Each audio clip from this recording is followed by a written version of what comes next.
Olá pessoal, tudo bem com vocês? Sou o professor José Abraão, estou aqui para mais uma aula online. Hoje, a 15ª aula online de História da modalidade EJA, primeira fase, primeira e segunda etapa. Hoje nós iremos revisar todos os temas que foram abordados no decorrer desse semestre. Todos fazem história. A história como área do conhecimento. O tempo e a história. O calendário, como contar os séculos. As dimensões do tempo, a linha do tempo. Os povos indígenas e a terra. A diversidade cultural, a relação dos indígenas com a terra. O encontro de dois mundos, a exploração das riquezas. Formação e ocupação do território brasileiro. Patrimônio histórico e cultural da humanidade. O território brasileiro, a ocupação do território brasileiro. A produção açucareira, os povos africanos e a expansão territorial brasileira. Esses temas, eles foram abordados no decorrer do semestre e nós estaremos revisando hoje todos eles. Características dos primeiros habitantes do Brasil. Os habitantes da pré-história brasileira são divididos em 3 grupos: caçadores, coletores, povos agricultores e povos do litoral. A história como área do conhecimento. O que é história? História é a ciência responsável por estudar os acontecimentos passados. A pré-história define-se como o período da história da humanidade em que ainda não havia o conhecimento da escrita, sendo a história o período a partir do qual o homem desenvolveu a capacidade de se expressar também nessa forma. Algumas medidas de tempo muito utilizadas são o milênio, o século, a década, o quinquênio, triênio, biênio. O milênio é um período de 1000 anos. O século é período de 100 anos. A década, período de 10 anos. Quinquênio, período de 5 anos.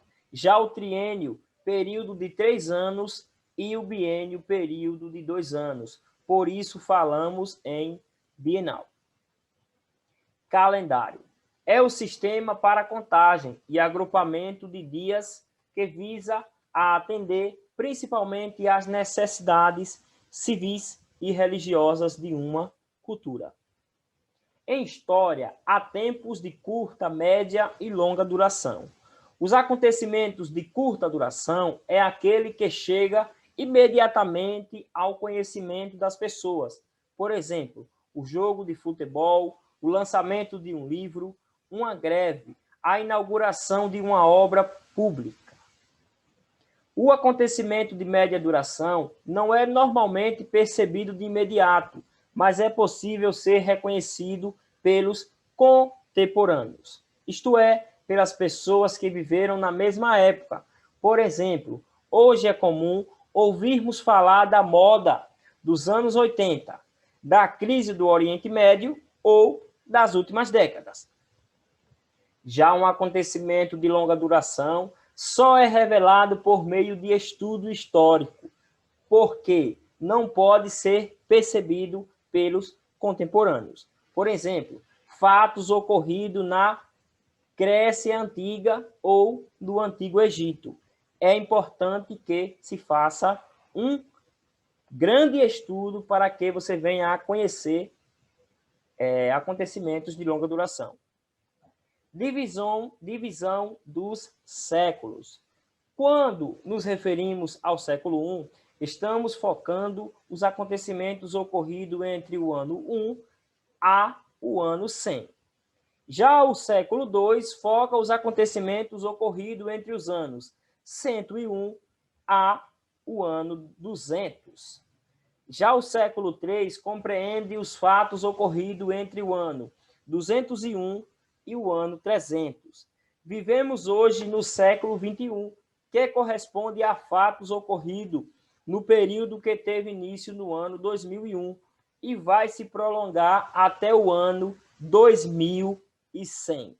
Nós estamos no século 21, estamos no ano 2020, certo? Estamos no século 21.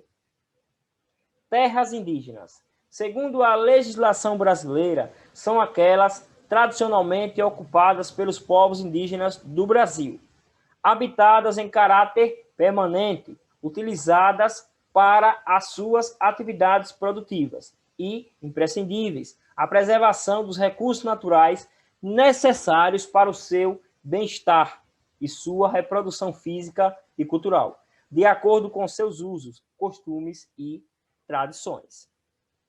O que é diversidade cultural? Diversidade cultural é o conjunto de diferenças vivenciadas por grandes grupos de pessoas que estão em uma única cidade ou em um mesmo país, mas que ainda mantêm suas características, como crenças e costumes sociais diferentes uns dos outros. A globalização e a cultura. A globalização é o processo que consiste na intensificação das relações entre os países existentes de todo o mundo, seja no âmbito econômico, social, cultural ou político.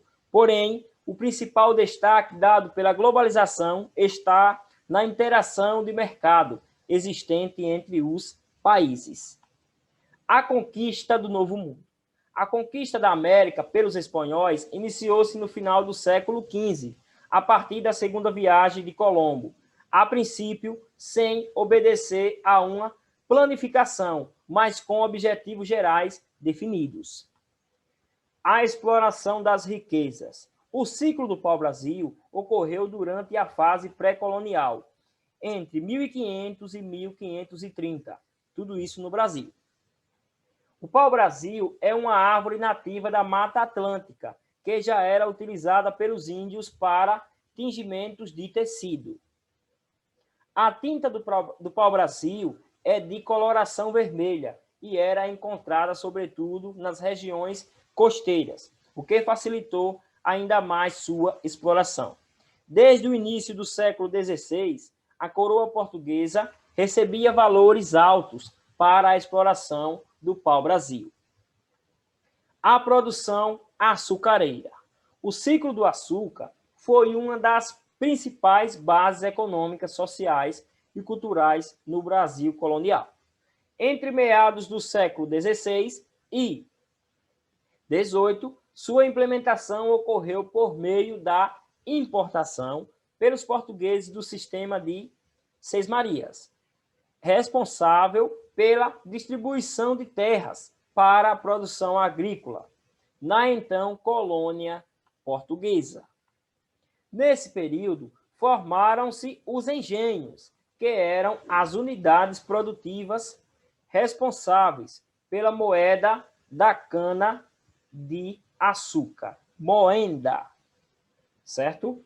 Além de concentrar o exercício de outras atividades importantes para o período, como a produção da cachaça brasileira, por intermédio dos alambaques, entre outras coisas.